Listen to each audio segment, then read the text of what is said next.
ইসলাম গ্রহণের কয়েক ঘন্টা পরেই নারীর মৃত্যু, মানুষের ঢল জানা যায়। সংযুক্ত আরব আমিরাতে অবস্থানরত ইউক্রেনের এক নারী ইসলাম ধর্ম গ্রহণের কয়েক ঘন্টা পরই মারা গেছেন।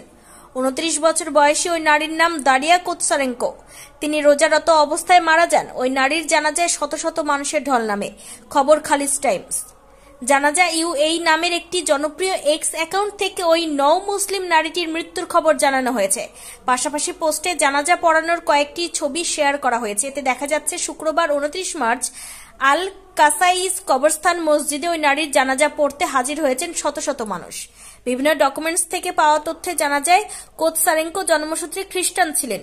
দুবাইয়ে প্রথমে পর্যটক হিসেবে এসেছিলেন। তিনি চাকরি খুঁজছিলেন। গত 25 মার্চ তিনি ইসলাম ধর্ম গ্রহণ করেন। ধারণা করা হচ্ছে হার্ট অ্যাটাকে তার মৃত্যু হয়েছে। এর আগে 2022 সালের নভেম্বরে দুবাইয়ে লুইস জেন মিচেল নামে 93 বছর বয়সী এক নারী ইসলাম ধর্ম গ্রহণের কয়েক ঘন্টা পরই মারা যান।